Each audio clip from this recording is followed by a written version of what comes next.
Ghislain, bonjour. Merci d'être présent avec nous aujourd'hui au Upday. Donc toi, tu es social media manager chez Brut, le média d'actualité 100% digital, 100% vidéo. Désormais, je pense, connu de tous. Tu vas nous partager ton expérience et les clés du succès du média. Alors, on va commencer par une première question. En février dernier, Stratégie classait Brut en première position parmi les médias les plus engageants sur Facebook. Quelles sont les raisons d'un tel engouement ? Alors, oui, donc déjà, bonjour à tous. Et je voulais faire une petite aparté pour te remercier d'avoir mis cette photo de moi. C'est une petite recherche Google Images très sympa. Voilà, effectivement, on aurait pu faire mieux, mais bon, voilà. Comme ça, les gens te voient en vrai, c'est encore mieux. C'est vrai.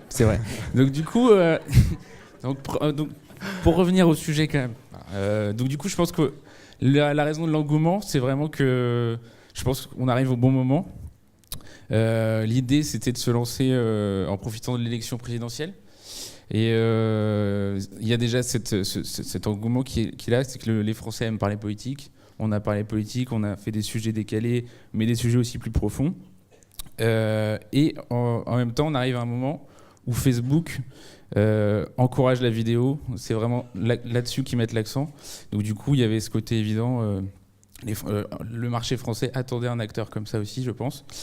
Et d'un autre côté, il y a aussi le traitement de l'info. Il y a une équipe de journalistes qui bosse très très bien et qui produit du sens. Donc, parce que, par exemple, il y a eu une vidéo, ce qui a vraiment lancé Brut, c'était en janvier. En janvier, on a publié une vidéo de Bernie Sanders qui a fait 14 millions de vues. Et on était les premiers surpris. Elle était très bien, je pense. Mais quand même 14 millions de vues, on a fait... Il se passe un truc. Donc je pense qu'il y avait vraiment un besoin d'information en français sur les réseaux sociaux. Et à côté de ça, il y a quand même une idée forte qui est donc de... On se dit que les jeunes, les fameux millennials, même si j'aime pas trop ce terme, les jeunes continuent à consommer de l'information. Et on est allé les chercher là où ils étaient, c'est-à-dire Facebook, Twitter, YouTube. On est même sur Dailymotion, mais voilà, les jeunes, ils sont peut-être encore, je ne sais pas. En tout cas, voilà, on est allé les chercher où ils étaient, en leur donnant des clés d'accès à l'actualité.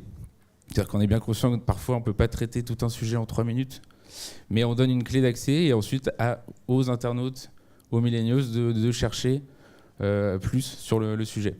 Voilà.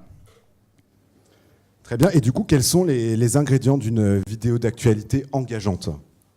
Alors, il n'y a pas non plus une clé du succès, mais nous, ce qu'on fait et ce qui marche, je pense, c'est qu'il ne suffit pas de mettre des gifs ou de rendre le truc fun. Il faut trouver un angle. Donc du coup, nous, on essaie de trouver un angle qui est unique et pas de se disperser en voulant dresser un tableau de tout le sujet. On a un angle. Ensuite, on a un traitement qui est un peu différent de l'actualité classique sur les JT, par exemple. C'est-à-dire qu'on va sur des thématiques qui sont traitées par les médias traditionnels, mais de manière beaucoup plus occasionnelle. C'est-à-dire on va sur des thématiques, même si qui parlent à des communautés. C'est-à-dire, ça peut être l'écologie, comme les droits des LGBT, le féminisme. Après, il y a des sujets tech parfois qui marchent bien aussi. L'idée, c'est vraiment de trouver des sujets qui parlent à une communauté, qui engagent la conversation. Et donc, ça se passe au moment de la conférence de rédaction. Il y a des journalistes on évoque des sujets. Il y a les grands sujets qui agitent l'actualité, mais il y a aussi des thématiques qui tiennent à cœur à chacun des journalistes, qui engagent la conversation au sein même du bureau.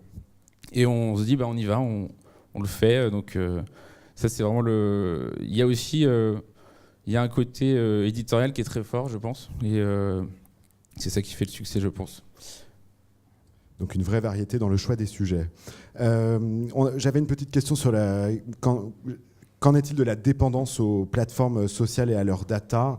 De nombreuses marques sont dépendantes de l'algorithme de Google. De ton côté, comment ça se passe sur Facebook ? Alors, c'est une question qui est importante, mais qui nous concerne un peu différemment, je pense, des médias traditionnels. Puisqu'en fait, nous, on n'a pas cette problématique de ramener du trafic sur un site où là, l'audience est monétisée. Nous, on diffuse directement sur les réseaux. Donc, on a une relation avec Facebook principalement, mais aussi Twitter, qui est très, très saine, et on discute. Ils nous aident, on a un partenaire qui n'est pas financier, mais on discute en permanence sur les formats qui fonctionnent. Ils nous donnent des conseils. On essaie d'ajuster, on va sur le live, on a même testé Instant Articles. Donc, on discute avec eux, on fait des tests. Et après, c'est une question qui est quand même importante, puisque nous, on doit monétiser, on doit diffuser et grossir de plus en plus, faire de plus de vues. Donc il y a la fameuse question de l'algorithme. Mais on n'a pas, c'est pas une inquiétude pour nous. C'est-à-dire que je pense que le plus important, dans un premier temps, c'est le contenu, la qualité du contenu. Si la qualité est là, je pense que, il n'y a aucune raison que Facebook nous dise, ben non, on arrête. Voilà, l'algorithme va continuer à mettre en avant des contenus vidéo. Donc pour l'instant, on se pose la question, mais quand même, la vidéo, pour l'instant, est vraiment, c'est le truc du moment. Donc peut-être dans 5 ans, je ne sais pas. Mais d'ici là, il y aura peut-être d'autres plateformes. Et c'est pas un sujet d'inquiétude pour nous. Très bien, donc si on entre un peu plus en profondeur dans la monétisation, est-ce qu'une marque peut faire aussi bien en termes d'engagement qu'une vidéo d'actualité non brandée? Pardon. Oui, je pense. Après, c'est pas du tout on n'aura jamais, ou alors, je sais pas. Là, peut-être qu'un jour on fera 14 millions avec une vidéo de marque, je ne sais pas. Mais on peut. Nous, on a fait le choix du native advertising. Donc, c'est-à-dire que l'idée principale, c'est donc on a une marque qui parle d'actualité sur des sujets qui peuvent ne pas correspondre à un annonceur. C'est-à-dire quand on parle du Soudan du Sud ou quand on parle de Marine Le Pen, on ne peut pas forcément accoler une marque à ça, avec notre problématique d'être social first, donc sur Facebook par exemple.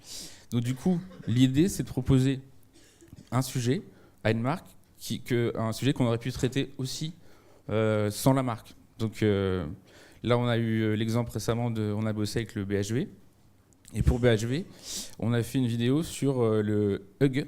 Donc je crois que c'est comme ça qu'on prononce, le hug. Et donc c'est un mode de vie. Voilà, j'aimerais peut-être regarder la vidéo. On va la dérouler, cette vidéo. Time for hygge. Hygge. Hygge.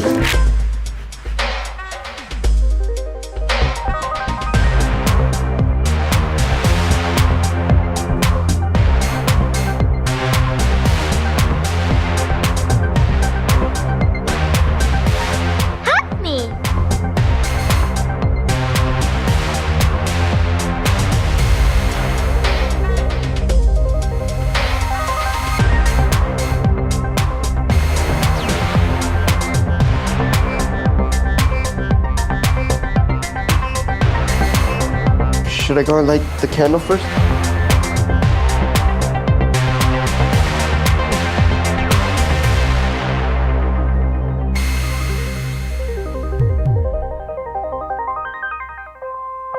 We are not very passionate people.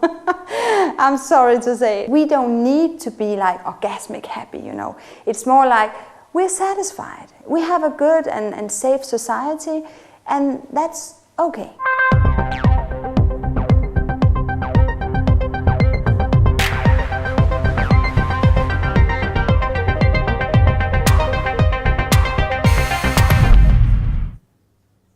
Voilà, donc toujours très frais, hein, les vidéos de Brut.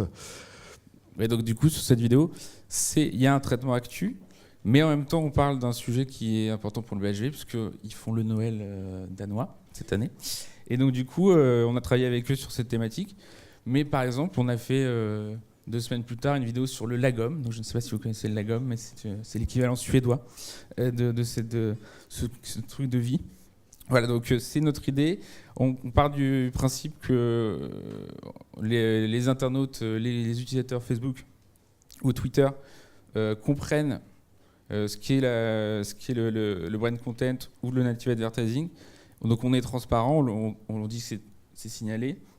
Mais on ne veut pas non plus abîmer la marque Brut ou abîmer la marque de l'annonceur en faisant du brand content.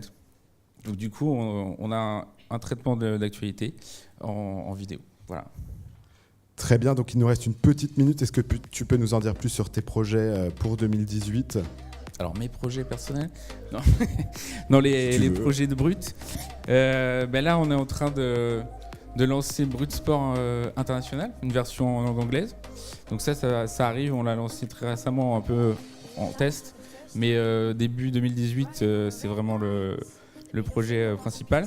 Ensuite, il y a le bureau new-yorkais, donc ils ont ouvert une rédaction à New York, et donc qui commence à produire du contenu, et on espère on espère que ça marche, et donc mais ça commence déjà à marcher puisque le mois précédent on a fait presque 50 millions de vues sur le marché US, et il y a d'autres verticales qui risquent d'ouvrir, on travaille dessus et peut-être d'autres pays. Là on travaille déjà sur Brut Inde, on a 2 journalistes à Paris qui produisent du contenu, voilà, d'autres verticales, et on va essayer de trouver d'autres formats pour continuer à innover, puisque maintenant il y a d'autres acteurs qui arrivent.